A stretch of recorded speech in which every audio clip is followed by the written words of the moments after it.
Hola, bienvenidos a Entre Semana, donde vemos temas relevantes a la luz de la palabra de Dios. Terminamos esta interesante serie abordando quizás la pregunta más políticamente incorrecta: ¿por quién votar? Hay iglesias que le dicen a las personas por quién votar. Hay cristianos que afirman que solo deberían votar por X candidato.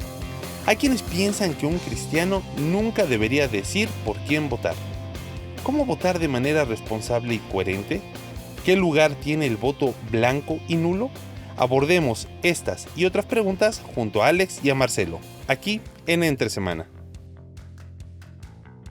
El sistema de punto fijo, con el que terminó la dictadura de Marcos Pérez Jiménez en 1958, se había basado en dos partidos: Acción Democrática y Comité de Organización Política Electoral Independiente, que se turnaban en el poder sin ser capaces de resolver los problemas. Cada presidente que tomaba posesión le echaba la culpa al anterior de todo lo heredado. Entonces los venezolanos decidieron confiar en Chávez, un joven mando militar que había saltado a la fama como líder del golpe de Estado que en 1992 intentó sin éxito derrocar a Carlos Andrés Pérez. Su mensaje televisado al país, al poco de fracasar la rebelión, cuando anunció que su movimiento bolivariano no había alcanzado sus objetivos, por ahora, fue en realidad, según escribió entonces Gabriel García Márquez, el primero de su campaña electoral. Tras ser indultado en 1994 por el presidente Rafael Caldera, Chávez, con corbata y ya sin uniforme militar, compitió en las urnas 6 años después y barrió. La situación en 1998 era de auténtico desastre, y él pudo presentarse como un salvador en medio de ese desastre porque los venezolanos ya no creían en nadie de los partidos políticos tradicionales. Eso fue la elección en 1998 de Hugo Chávez. Sí. Esto que estabas leyendo, cito la fuente, BBC en español, es un periódico, un portal de noticias que no está muy identificado a una derecha como para decir, es sesgada la información. Pero qué interesante lo que postula, ¿no? Uh-huh. Y creo que esto es lo más complejo del sistema político en el que vivimos. La famosa, tan amada, odiada, no entendida democracia, ¿no? El episodio de hoy es, bueno, ¿por quién votar? ¿Y por qué nos metemos ahí? ¿Por qué estos dos locos están hablando de este tema? Bueno, porque esto es políticamente incorrecto y nos sacamos las ganas de hablar de política que las teníamos hace rato. Ya nos están diciendo que no deberíamos estarnos metiendo en esos asuntos porque somos pastores. Claro. Y solamente deberíamos hablar acerca de la Biblia. Y bueno, ya estamos hablando de la Biblia. Hablamos del primer episodio acerca de dónde aparece la política en la Biblia. Como algo descriptivo, no prescriptivo. Ajá. Cuidado con cualquiera que diga tengo el sistema político bíblico. No existe. Después hablamos acerca de cómo se usaba la Biblia en la política. Claro. Y cómo fue influenciando y debería de influenciar. Sí. Pero no debería ser usado como martillo para golpearle a otros o debe ser usado para justificar algo. Y después, el episodio anterior, hablamos acerca de cómo es que vamos de un extremo a otro, y donde quizás, o sea, tienes la iglesia haciendo todo y siendo todo, sí, y después la iglesia ignorando y dejando por completo a la política. Y por otro lado, cristianos que con Biblia abierta dicen que este es el modelo político ideal o este es el otro modelo político ideal, y ahí estamos en graves problemas. Sí. Sí. Pero pensando en lo que dijiste recién, este no es un púlpito, este es un podcast, entonces podemos hablar acá, Alex y Marcelo hablando de política, y por eso se llama políticamente incorrecto. Sí. Y es entre semana, no es domingo.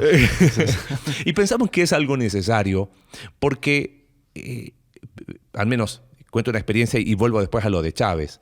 Estaba en Chile hace la elección que fue, creo que la segunda vuelta cuando salió Piñera, hace como 6 años atrás. Como 6 años atrás. Y justo fui entre la primera y segunda vuelta. Entonces fue una conferencia a la iglesia y uno de los temas que me pidieron hablar fue política. En la semana tuvimos reuniones, estábamos en un barrio que tiene tradicionalmente más inclinado de izquierda y nunca había hablado de política en mi país.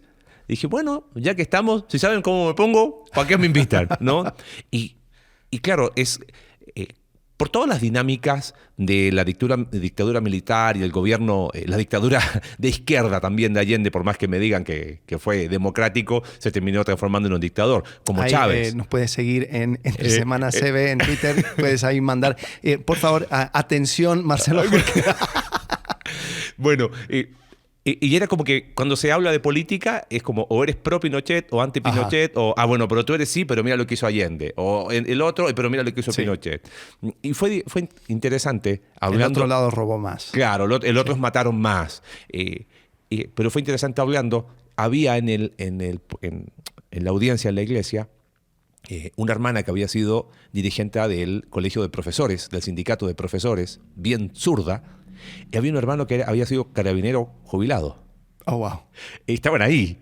Y fue súper interesante el cómo terminó ese día, porque yo lo que más hablé era, mira, puedes tener tu opinión política, pero es tu hermano en Cristo. Y pasaba que, digo todo eso porque al menos en nuestro contexto en Chile era como que si se hablaba de política en la mesa, todos los valores que la Biblia nos enseña quedaban afuera.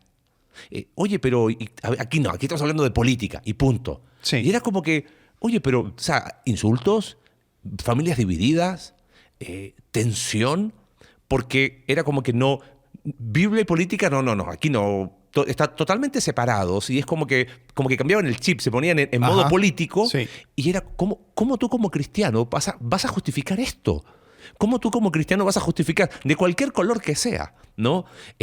Y pienso que eso es lo complejo de la democracia, porque hablando de democracia, lo que citaste recién, o sea, espero que no haya ninguno de los que nos escucha que a esta altura sostenga que Chávez fue un demócrata, ¿no? Estaríamos en bastantes problemas.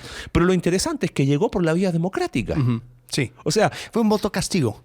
Fue un voto castigo. Exacto. El sistema, o sea, va entre un partido, otro partido, un partido, otro partido, y van cambiándose las manos y también lavándose las manos porque dicen, no, es que fue el anterior que lo arruinó. Y así siguieron desde 58.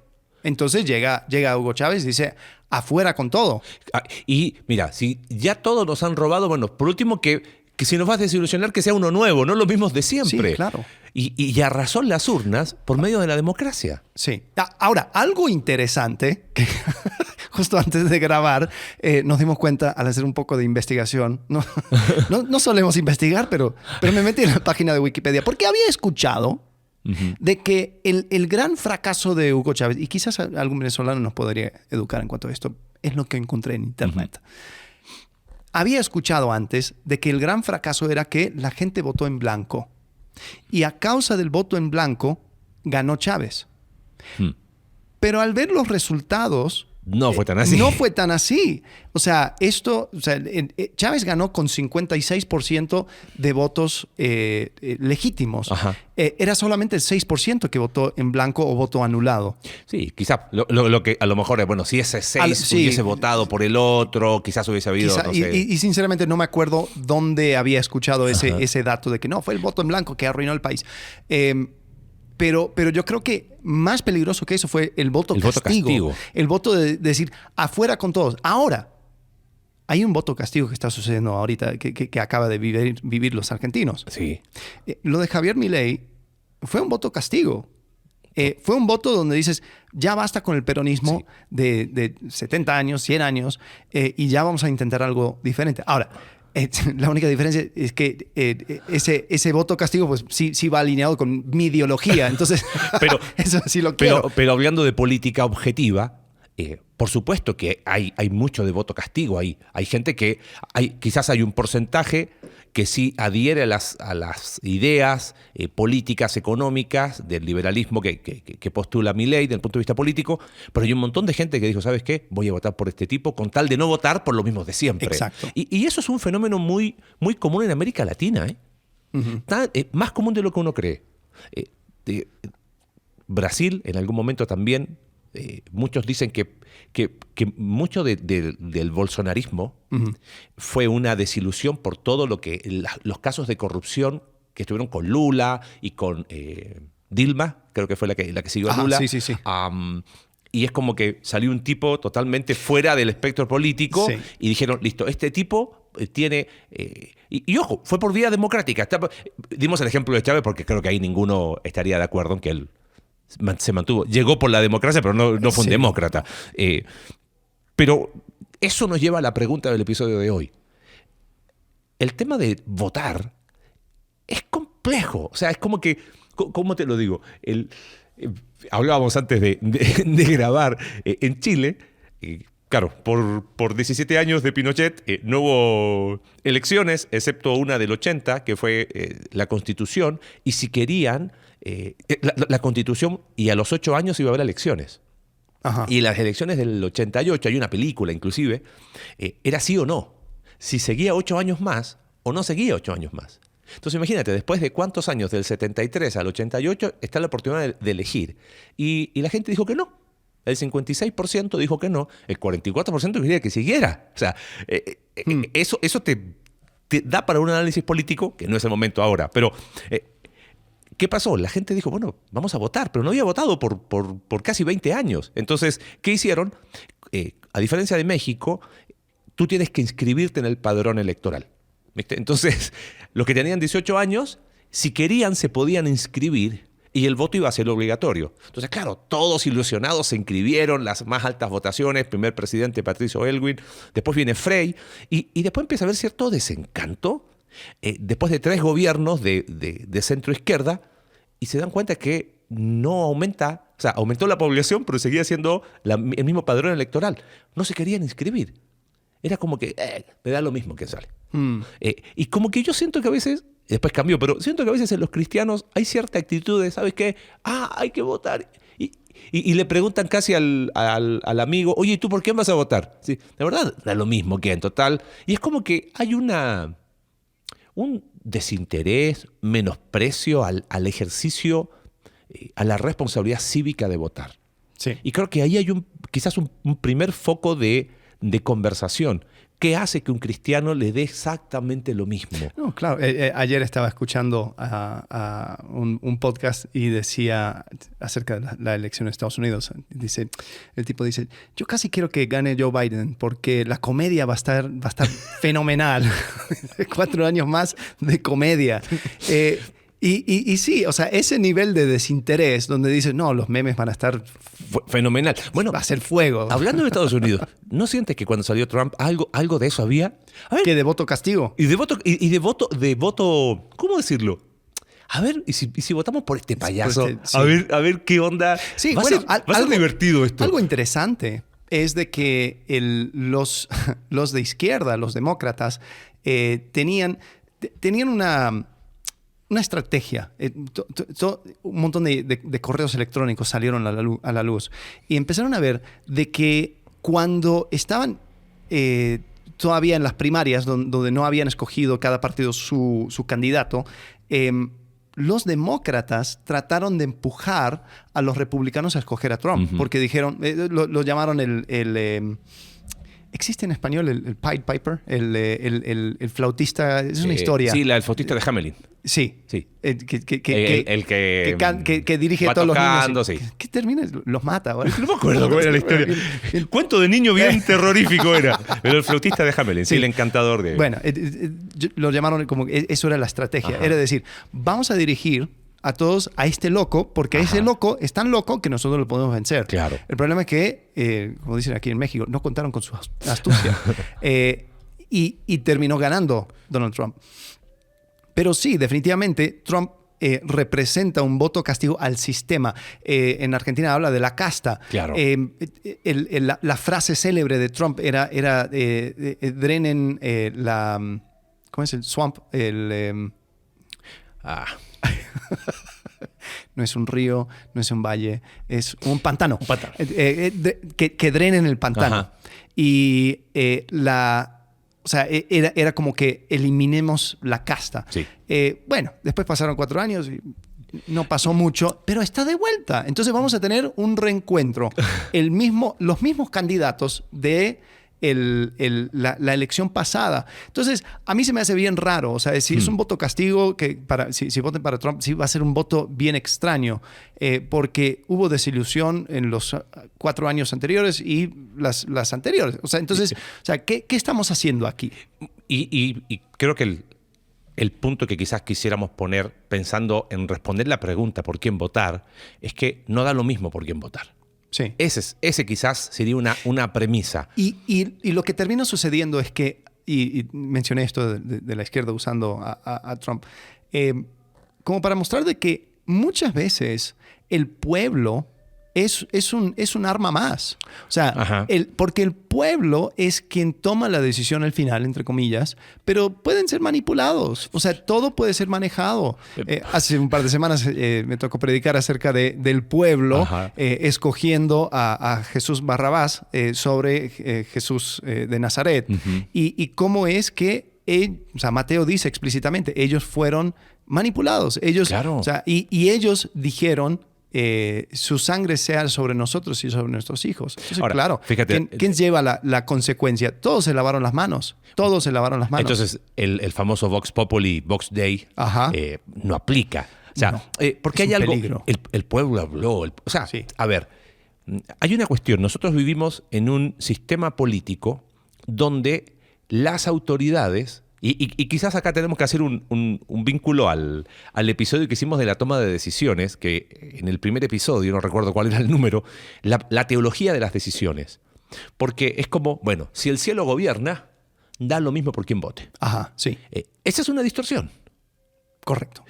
Porque los votos tienen consecuencias. Claro. Y si quieres una muestra, pues mira Venezuela. Por eso partimos tomando ese ejemplo. Exacto. ¿No? Entonces... que el cielo gobierna es una realidad porque Dios es soberano y Él está al mando de su creación. Y Él tiene ¿cómo se llama? Una dirección en su plan, que es que el rey va a volver y vamos a tener cielos nuevos y tierra nueva. Ese será, ¿cómo se llama? Otro episodio. Uh-huh. Pero... Mi punto es, tenemos que entender que al menos en este tiempo, al ser la democracia el sistema político de la mayoría de los países en los que vivimos, no puede ser indistinto el ejercicio del voto. O sea, porque veo pensemos en las esquinas, ¿no? Da lo mismo. Al final todos roban. Pero mira lo que pasó en Venezuela. Por otro lado, hay algunos que se van al otro extremo y, pensando en esa desilusión de los sistemas políticos, empiezan a poner su esperanza en un político. Y creo que ahí es donde nos pasamos de un desinterés, de una desidia, de me da lo mismo y hasta coloco Juan 3:16 en el voto, ¿no? A poner peligrosamente la esperanza en candidatos que leo un artículo que me encantó. Dice, para empezar, dice Russell Moore, no estoy de acuerdo con mucho de lo que dice, pero creo que es muy interesante lo que propone. Dice, para empezar, a menos que Jesús de Nazaret sea uno de los candidatos en la papeleta, cualquier elección nos obliga a escoger el menor de los males. Uh-huh. O sea, qué peligro es irnos al otro extremo, la otra esquina.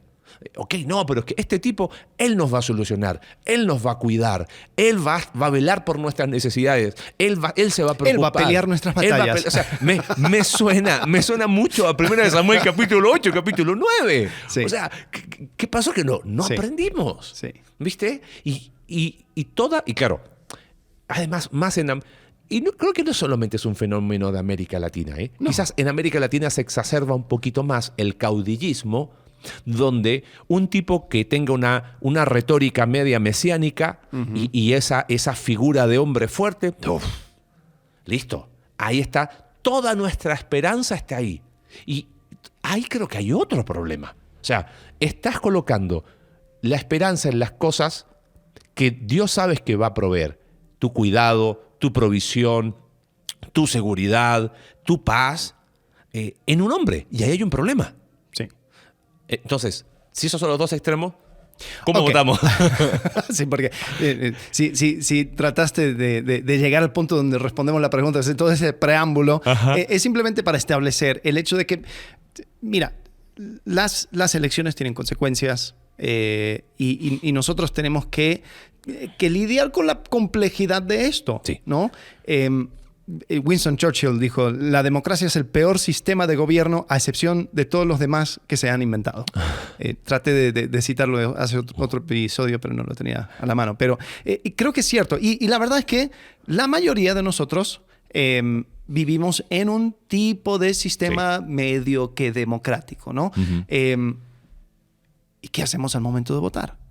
El voto en blanco es una opción. El voto por el mal menor es también una opción. Pero, no sé, yo tengo mi forma de votar. Y creo que tiene que ver con ver el voto más que un ejercicio de democracia, de escoger por quién votar, y más como un ejercicio de expresión. ¿Por qué? Mucho sucedió, hablo de experiencia de Estados Unidos con la elección de Donald Trump. Había muchos creyentes que veían en Trump una persona que por lo menos estaba aliado con los cristianos, que por lo menos los respetaba, los tomaba en cuenta. No era para nada un ejemplo a seguir, o sea, por eso hablamos de que le decían Ciro y todo lo demás, porque era como que, mira, El Salvador no es un pagano. Entonces, y la gente decía, yo escuchaba de mi propia familia, no, si yo tapé la nariz y voté por Trump, porque no puede ser que vote por el otro. El problema es que tu voto tapada la nariz, o sea, tu voto con un montón de asteriscos, no puedes poner asteriscos en tu voto, no puedes poner, mira, estoy votando por este candidato, pero no me gusta esto, no me gusta esto. Pongo en el voto la lista de... Exacto. Entonces, tu voto dice lo mismo que el voto de la persona que es súper mega ultra fan. Exacto. O sea, el aficionado, el que dice sí a todo, él es nuestro Mesías, él nos va a salvar, wow, cómo lo amo. Su voto cuenta lo mismo y dice lo mismo. Claro, que el voto menos convencido. Exacto. Dice lo mismo. O sea, a ellos, para la elección no les importa si era como que, bueno, sí, pero hay cosas que no me gusta, con la persona que dice sí a todo, me encanta. Entonces, si tú estás viendo tu voto como expresión, lo que tú estás diciendo con tu voto es yo apruebo de este candidato y quiero que sea mi líder. Obviamente no toma en cuenta toda la complejidad. Ahora, sumado a eso, el hecho de que tu voto no va a cambiar la elección. Perdón. Sí, es una realidad. Eso tenemos que asumirlo. Tu voto, tú tienes un voto y tu voto no va a ser la diferencia entre candidato A y candidato B. Sí. Ahora, claro, después siempre se queja la gente, dice, no, pero es que si todos hubieran votado por es que si solamente 100 personas... Ok, pero tu voto individual no va a cambiar la elección. Por lo tanto, el valor que tiene el voto es más como una expresión de tu opinión que algo que va a cambiar la elección. Sí. Por eso yo, personalmente, ¿no? Voto por un candidato, un tercer candidato. Y yo sé que va a perder. Y yo sé que no va... O sea, yo la primera vez que pude votar puse a Ron Paul como candidato de la presidencia y ni siquiera estaba en el balotaje. Se lo escribí. Porque yo dije, yo no quiero ninguno de estos payasos que están enfrente. Yo quiero votar por la persona que yo creo que sería el mejor líder. Ahora, ¿qué sucede con un tipo de voto así? Ahora estoy proponiendo algo. Porque un voto en blanco es, no me gusta. Claro. ¿No? Pero al menos es una propuesta. No estoy de acuerdo. Pero cuando tú pones a alguien... Y alguien de verdad, o sea, si pones a Mickey Mouse, o sea, es igual que un voto en blanco.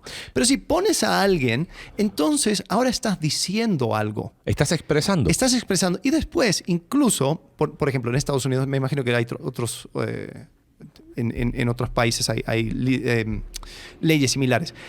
El Partido Libertario, si alcanza, creo que era el 5%... Creo que 5%. Tiene representación. En la próxima vuelta tienen acceso automático en los 50 estados y tienen fondo federal. Sí, porque necesitan un mínimo de representación para poder inclusive postular, o sea, diputados, senadores, y eso les da acceso a fondos para poder seguir existiendo. Exacto. Sí, exacto. pasa en la mayoría de los países. Entonces, a un montón de personas dicen, no, yo no voy a tirar mi voto porque este es el voto, esta es la elección más importante de todas las elecciones. Y siempre es la misma historia.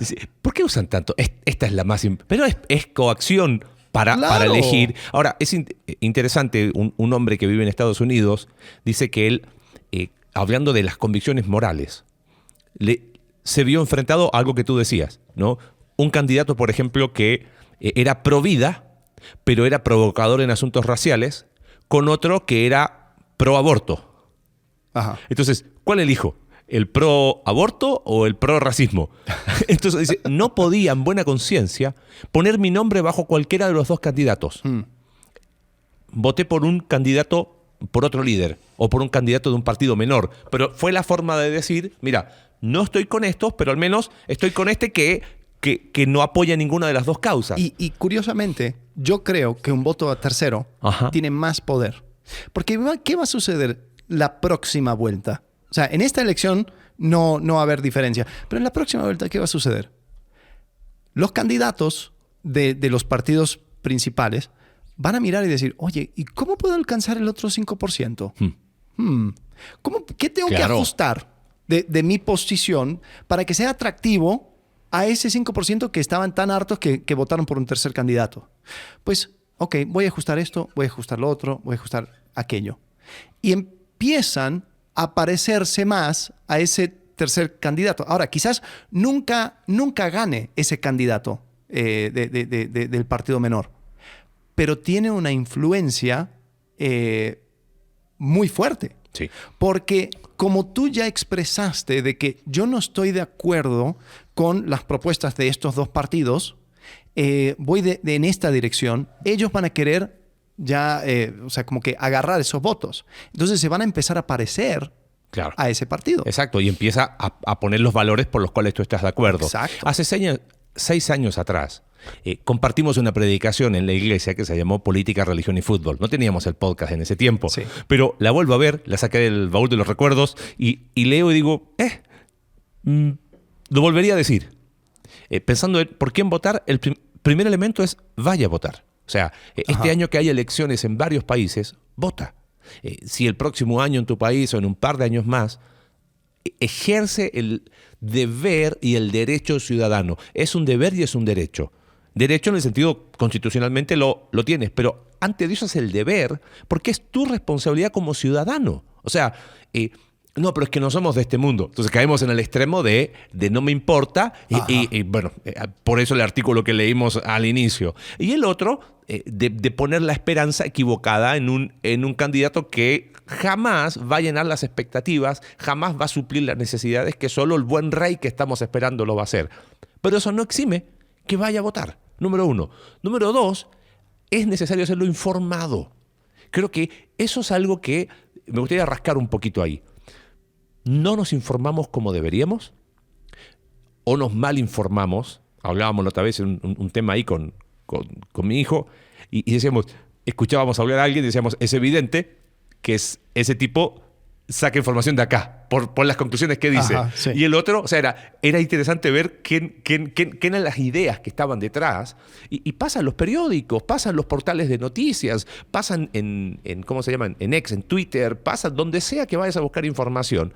Va a depender de quién te lo dice. Entonces, no solamente infórmate, sino infórmate bien, conoce de primera mano, busca, infórmate. ¿Y qué piensa de esto? ¿Y qué hace de esto? ¿Y qué propone de esto? Y no dice, ¿para qué? A mí dime por quién votar. No te vamos a decir por quién votar. Pero tú, ¿cómo hago para votar? ¿Por quién voy a votar? Lo primero que tengo que hacer es ir y 2, hacerlo informado, pero bien informado. Yo creo que ahí hay mucho de, no sé, como flojera, pasividad, pereza, y después tenemos los problemas como lo que citabas tú. ¿Y qué hacemos cuando llega un Chávez ahí? Exacto. ¿Viste? Sí. Y lo voté.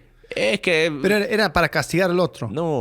Okay. Hay que informarse y bien informarse, ¿no?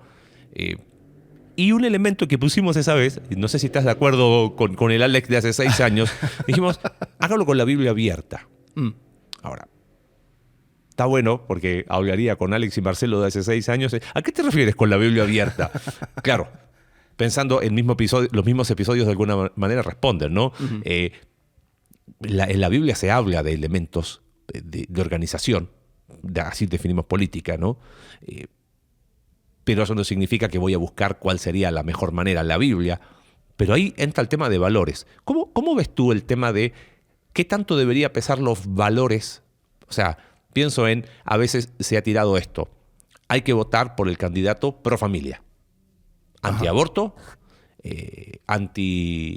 no sé. O sea, que responda a los valores morales tradicionales judeocristianos. Y como que ese es el único variable a considerar. Sí, yo tendría cuidado. Porque también depende cómo lo está llevando a cabo. Porque si la manera en que lo lleva a cabo es por medio de la coerción. No, es que voy a pasar una ley y todos van a tener que hincar la rodilla a Jesucristo. ¡Wow! Mira qué bueno. Hasta es bíblico, ¿no? Votemos por él. Ok. Entonces la ley dice, el presidente tendrá la autoridad para escoger a quién adorar. No, claro, mi presidente aquí va a estar y está diciendo que vamos a adorar a Jesucristo. Ok, ¿y el próximo presidente? Ahora le diste al presidente un poder que ahora puede ejercer. Primero lo usaste contra tus enemigos y después tus enemigos lo usarán en tu contra. Entonces yo tendría mucho cuidado. Por ejemplo, ahorita en el momento de grabar, en Estados Unidos están votando si quieren forzar la mano a TikTok. Ajá. Para que vendan su compañía o se vayan de Estados Unidos. Porque lo que dicen es que China está metido, detrás. Ven todos los datos, lo están manipulando, que hay que cuidar a los niños. Cualquier cosa que usan los niños de pretexto, pues, duda mucho. Entonces, hay otras personas que están leyendo la ley y dicen, oye, muy, muy interesante todo esto de TikTok y todo lo que tú quieras. Pero la ley está dando al Poder Ejecutivo, al presidente, la habilidad de restringir cualquier sitio web o aplicación. O sea, no es solamente TikTok. Pues. Entonces, tú estás dándole un martillo al presidente y dice, ve y golpea a mis enemigos. Y después, en 4 años, ese martillo lo van a entregar a lo mejor a la persona que tú menos quieres. Exacto. Bueno, por eso creo que con Biblia abierta, o sea, estoy de acuerdo. ¿Estás de acuerdo con tu Marcelo de hace 6 años? Más o menos. No estoy de acuerdo con el de hace un par de meses, imagínate hace 6 años. No, pero sí creo que es una variable a considerar lo que tú decías, el tema de valores morales, pero no puede ser la única, 1. Y 2, tiene que ver también con cómo. Recordé, ahora que hablabas, hace años atrás en Chile, el mundo evangélico, claro, cuando piensa que después de 17 años sin elecciones, sin parlamento, imagínate, después ahora diputados y senadores, o sea, por 17 años eso no existió.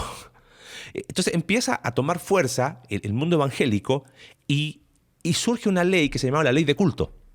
¿Viste? Ajá.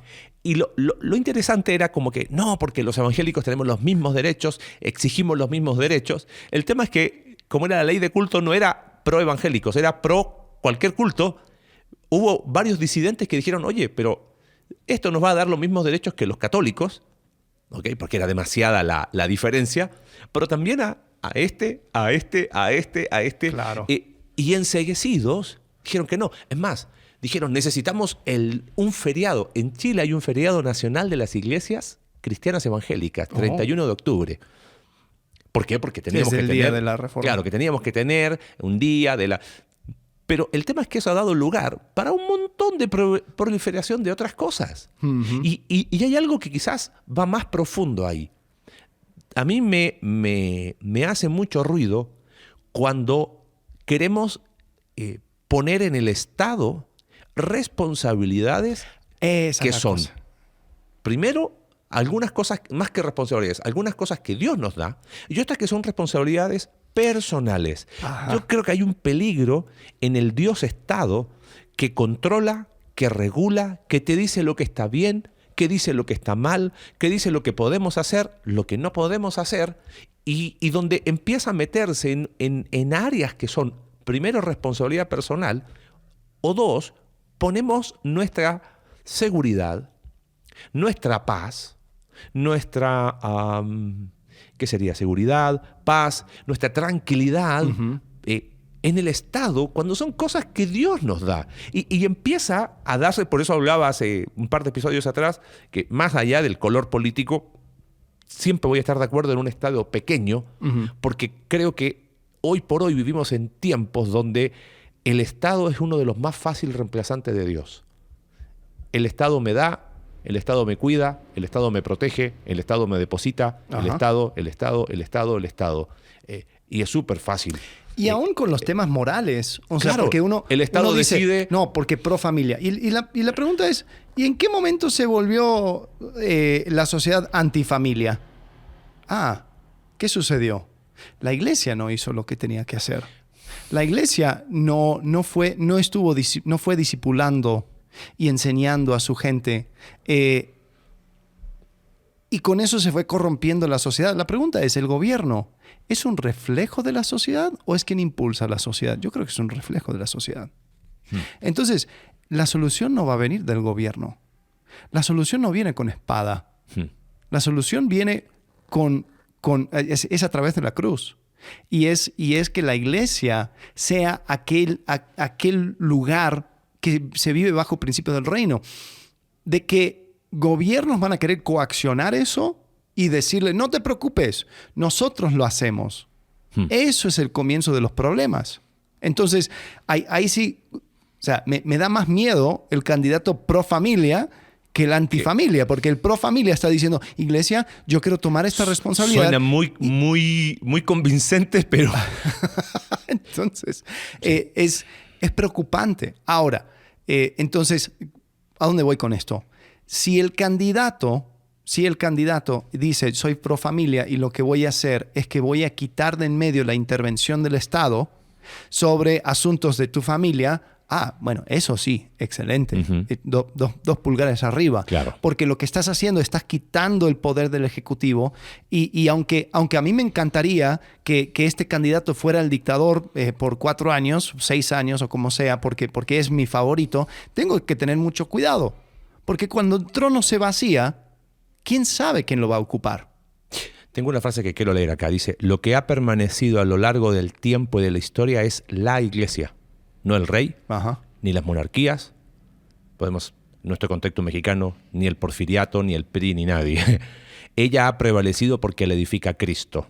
No necesitamos que el gobierno de turno se haga cargo de lo que son nuestras responsabilidades, pensando en Santiago 1:27, donde dice la religión pura, hay sin mancha delante de Dios nuestro Padre es esta, atender a los huérfanos, viudas en sus aflicciones, conservarse limpio de la corrupción del mundo. No podemos solucionar todos los problemas del mundo, pero tenemos nuestra esfera de responsabilidad.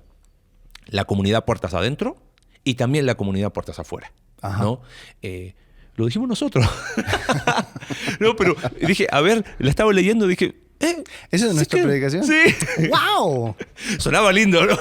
Me gusta. Sí. No, y ojo, lo digo porque constantemente no estoy de acuerdo conmigo. y vivo corrigiendo muchas cosas, pero creo que quizás en tiempos de elecciones es cuando la iglesia necesita ser más iglesia. En el sentido de, a ver, esto es responsabilidad nuestra. La iglesia debe ser el lugar que dice esto es ser una familia, no el Estado, porque esto viene de Dios. ¿Y quién extiende el reino de Dios? Es la iglesia por medio del discipulado. Recuerdo una vez un hombre cristiano que se metió en política y que nos decía, estábamos en una conversación, éramos 4, ¿no? Habían 2 y decían, sí, pero es que ustedes quieren extender el reino de Dios y lo menospreciaban por medio del discipulado, como si eso va a cambiar las cosas. El reino de Dios se va a extender por medio de la política. Y ellos querían, y estaban con todo nos metimos hasta en un chat, ¿te acuerdas? Ajá, sí. ¿Saliste? Sí. Ya salí hace mucho rato. Nos habían invitado, pero yo decía, qué loco. ¿Cómo puede uno llegar a menospreciar el mandato mismo de Jesús, de ir a ser discípulos y de ser iglesia? Don Howard Hendricks era el que decía que una iglesia deja de ser iglesia cuando se pone a hacer las cosas que cualquiera puede hacer. Pero una iglesia solo es iglesia cuando hace aquello que solo la iglesia puede hacer. Y solo la iglesia puede hacer discípulos. Solo la iglesia extiende el reino de Dios a través del discipulado. Y podemos ejercer una influencia en la sociedad. Podemos decir, mira, hay una manera distinta. Y una de esas tantas maneras es ejerciendo nuestro voto de manera responsable. Claro. Ok. Entonces, o sea, ¿por quién tengo voy a que votar? votar? ¿Por quién votar? Me encantaría darte esa respuesta. Síguenos para más consejos. No. Bueno, ni tú ni yo podemos votar en este país. Así que, por ese lado, por eso nos animamos a hacer este políticamente incorrecto. No, porque cuando nos preguntan, no votamos. A ver, y creo que, y aquí sí quiero ser muy... Y podemos estar en desacuerdo con esto. Ajá. Creo que desde la plataforma pastoral y desde el púlpito, ten cuidado cuando un pastor te diga por quién votar. Lo he visto. Lo vimos acá en México. Sí. Lo vimos en nuestra ciudad, en Querétaro. Haciendo agenda política desde el púlpito. Política partidista, con nombre y apellido de un candidato. Ese no es un lugar. Ahora, pastor es ciudadano. Claro. Tiene su voto. Bueno, en una conversación podrá expresar por quién va a votar. Pero de ahí a decirle a la gente por quién tiene que votar. O sea, la pregunta tiene su trampa. ¿Por quién votar? Esa es tu responsabilidad, por quién votar. Uh-huh. Te estamos dando algunas ideas, herramientas, cosas que consideres. Infórmate, checa esto. Oye, pero valores morales. Claro que sí, pero ¿cómo? ¿Qué implica? Si eso lo pone en esta ley, lo que tú decías, el martillo para el otro, después se transforma en un martillo contra la misma iglesia. Entonces, hay que ver bien en perspectiva. Pero sí yo creo que un líder espiritual no es su responsabilidad decirle a la iglesia por quién votar. Nunca. Pero sí promover el ejercicio ciudadano de votar con responsabilidad espiritual, moral y civil. Y por eso sí tenemos que hablar de política, ¿entiendes? Sí. Porque no podemos decir, no, nosotros somos del reino de los cielos y como que lo que pasa aquí no me importa. Eso está mal. Uh-huh. Pero sí no estoy de acuerdo cuando una persona usa, porque el tema es, pensando en pastores, cuando tú usas tu plataforma de ejercicio de autoridad, delegada, obvio, pero sí es autoridad. Entonces coaccionas. No, pero yo no les obligué. Sí, pero usaste un espacio que nadie más usa. Al púlpito eres tú el único que se sube. Sí, es cierto. Y es complicado porque muchas veces hay opiniones fuertes, ¿no? Hay personas que tienen una manera... digamos, o sea, una manera de pensar y sí, lo expresa. El pastor pues tiene sus opiniones y se sube y habla y comparte, y a veces eso son opiniones políticas. Pero creo que sí es cierto, o sea, el hecho de que tú estás ahí para compartir y dirigir la persona hacia un conocimiento de Cristo, y creo que el usarlo para empezar a promover un cierto candidato, porque el problema es que tampoco puedes poner asteriscos. O sea, no puedes. No, o sea, tú dices, voten equipo rojo, equipo azul, equipo verde, equipo lo que sea. Pero no tienes el tiempo ni es el formato, el espacio para sentarse y decir, mira, este candidato, no sé, yo votaría por esto, pero no sé acerca de aquello, etcétera, etcétera. Entonces sí, o sea, yo tampoco estoy de acuerdo que un pastor debería usar el púlpito como plataforma política. Sí creo que hay ciertas cosas para tomar en cuenta. Es que hay que ver cuál es la plataforma del partido. Uh-huh. ¿Cuáles son las cosas que ata al candidato? Porque tú no estás votando solamente por un candidato, estás votando por una máquina política. Bueno, por eso el tema moral no puede ser la única variable. Ajá, pero este es pro familia en esto. Okay. Exacto. Pero es pro familia, pero es, o sea, por ejemplo, en Estados Unidos, el Partido Demócrata tiene como parte de su... no sé lo que sería, sus creencias de partido, su visión, el aborto libre y accesible y legal. Entonces, un demócrata puede ser pro familia todo lo que quiera, pero no va a apoyar algo que va en contra de su partido. Exacto. excepto en casos muy raros. Y después llega el punto donde dices, ¿y por qué estás en ese partido? ¿No? Entonces, ahí es donde uno tiene que pensar. O sea, a ver, ¿quién le está trayendo? ¿No? Ahorita en México tenemos una persona que básicamente es el escogido del presidente actual. Ajá. Y dices, ella, o sea, mucho no va a variar del anterior. No votas por una candidata. En el caso de nuestro país acá en México hay 2 mujeres y un hombre, pero en realidad el hombre casi es, ¿cómo se llama este? Es de un partido menor. Menor, y la verdad en las encuestas no tiene mucho peso. Pero no creas que estás votando una mujer. No. O sea, estás votando una mujer que representa a un partido que tiene valores, que tiene principios, que tiene una estructura, que tiene... Mira, estas son las cosas detrás de esta candidata. Sí. Estas son las cosas... Por eso el voto debe ser informado y debe ser consciente, debe ser muy... O sea, a ver, ¿qué es esto cuando estás ejerciendo el voto, ¿no? Y por eso sí creo que los cristianos tenemos que ejercerlo responsablemente, Ajá. ¿no? Y tienes que elegir. Sí. No va a haber otra. Sí, te toca elegir. Creo que ahí es donde tenemos que simplemente decir, hablo de mi perspectiva, yo quiero votar por aquel que va a permitir que la iglesia sea iglesia, Sí. que el gobierno no quite nada de la responsabilidad de la iglesia. No, porque vamos a crear este sistema para ayudar a los... No, espérate.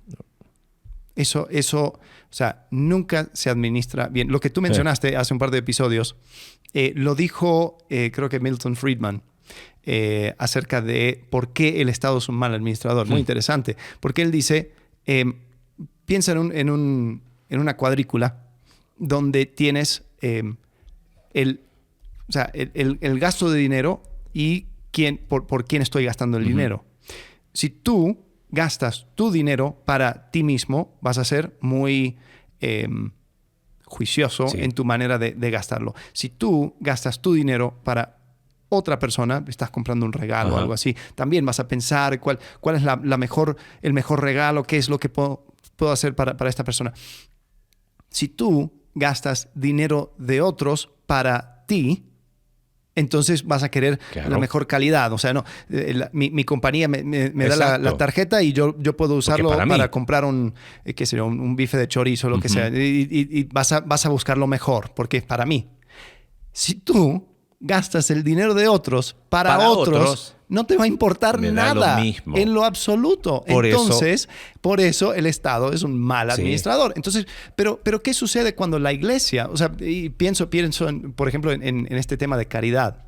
Hay muchas personas que se dan cuenta que Estados Unidos es el país más generoso, pero por mucho. Y lo hablamos en la muerte de Dios, el espectro de la cristiandad, un poco acerca de la historia de Estados Unidos. Hay un autor, Rodney Stark, creo que se llama, después lo busco. Él escribió un libro que se llama El triunfo del cristianismo. Y habla acerca de la historia del cristianismo. Es Rodney Stark, sí.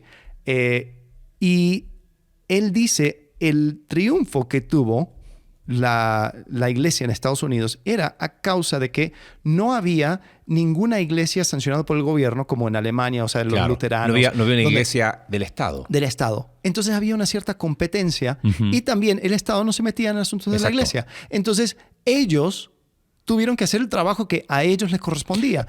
Y fueron trabajando esa idea de que nosotros como iglesia vamos a atender a los pobres, vamos a atender a los necesitados, vamos a ayudar, vamos a buscar. Entonces se empezó a crear esta conciencia de generosidad. ¿Cuándo se mata la generosidad? Cuando llega el Estado, dice, no te preocupes, yo lo hago por ti. Yo lo hago por ti. Y por eso uno debe votar, como dijiste tú, no solamente en términos de un gobierno o de políticos o de partidos políticos que nos permitan ser iglesia en términos de libertad y de que podamos predicar libremente. No solo eso, sino de que podamos cumplir nuestras responsabilidades y no abdicar de aquello que por esencia tenemos que hacer como iglesia. Es nuestra responsabilidad hacerlo. Bueno, es importante lo que tú dices, porque sucede mucho que el candidato al que que voy a votar es el que más alineado está con la iglesia. Y eso es una manera muy peligrosa. Porque dicen, no, porque vamos a abrir el ministerio de ayuda a la iglesia. ¡Wow! No, qué bueno, el gobierno está con nosotros. Cuidado, porque rápidamente el gobierno va a coaccionar eso y sucede. No, vamos a buscar a los pastores y que van a juntarse. Al político no le creas ni cuándo ora. Mira, y ya bueno, se nos ha hecho... Esta serie ha sido extensa. Sí, está bien. Gracias por tolerarnos un poco de locura. Que como decía Pablo, tolerarme un poco de locura. Al menos en estos últimos años nos han invitado. Tú y yo hemos estado hemos sido invitados por candidatos. Hemos ido porque nos ha llamado a observar, a ver, y nos damos cuenta. Cuento algo cortito ya. Uh-huh. Estábamos en una... fui solo, ¿sabes? Invitó el que se religió para alcalde en nuestra ciudad. Entonces invitó a la mayoría de los pastores de acá, de Corregidora. Fui y obviamente llegó el momento del ofrecimiento. No, y todos reclamando que todo lo que habías ofrecido era anterior y todo, bla, bla, bla, bla. Y todos pidiendo, los pastores y el otro, bueno, ahora sí, y todos puras promesas lindas. Y yo digo, estaban haciendo hablar uno por uno. Y yo digo, ¿qué hablo? ¿Qué digo? Y dije, está bien. Entonces, cuando me toca hablar, digo, la verdad, seguimos creyendo lo que la Biblia enseña, que nuestra responsabilidad como iglesia es servir a la comunidad. Entonces, la verdad, no te vengo a pedir nada, simplemente vengo a repetir lo mismo que te dije, porque tuve la oportunidad de ir a su oficina una vez, donde te hicimos propuestas de cómo podíamos servir a la comunidad, y la burocracia del mismo gobierno municipal las dejó ahí, y que eran escuelas para padres, hablando de violencia, de abuso, educación sexual, gratis las habíamos propuesto. El ambiente no quedó así como, ups. Pero no lo dije de mala onda, sino que la iglesia va a ir al político de turno a pedirle para poder llevar a cabo su misión. Claro. O sea, ¿en qué momento uno va al libro de Hechos y ves que fueron ahí, oye, por favor, ayúdenos? Pedro les dijo, muchachos, o sea, les dijo a ellos, ¿ustedes qué quieren? ¿Hacerme callar? Yo no voy a dejar de hablar lo que tengo que decir. ¿Y quiénes suplieron las necesidades? Fue la misma iglesia. ¿Pudieron suplir todas? No. Pero siempre fue una iglesia propositiva de decir, vamos a ver dónde está nuestro círculo. Entonces, es súper fácil ser, como es lo que tú dijiste, vienen y te ofrecen ministerio de cuidado listo, a la iglesia. Ese es nuestro candidato. Olvídalo. No, porque su móvil no es un móvil de ayuda por ayuda, es por cambio de votos, obvio. Y creo que como iglesia tenemos que pararnos y decir, bueno, nosotros queremos servir a la comunidad y no tener ningún tipo de compromiso donde, oye, no nos queda otra que... ¿Sabes cuántas iglesias que comprometieron su voto? En el sentido de a cambio de ayuda. Uh-huh. Y después, ¿qué tenían que hacer? Aguantar al candidato en el púlpito, hacer un mitin político en el púlpito. ¿En qué momento? O sea, ¿en qué momento nos vendimos tan bajos? ¿No? Y creo que ahí es donde como iglesia tenemos que, en tiempos de elecciones es cuando más iglesia debemos ser. Sí. Con firmeza, con convicción y no rehuir al tema. Si hay pastores escuchándonos, yo les animo a que no rehuyan hablar de política en su iglesia. Que no es lo mismo que decirle a la gente por quién votar. Que no es lo mismo de satanizar un partido y divinizar el otro. Pero es necesario hablar. ¿Por qué? Porque vivimos en un mundo donde no podemos aislarnos de este mundo, ¿no? Creo que fue Christopher Shaw que decía que hemos hablado tanto de aislarnos del mundo que terminamos perdiendo nuestra misión, de ser luz en el mundo. Y una manera de hacerlo, luz en el mundo, es ejerciendo nuestro deber ciudadano de manera responsable.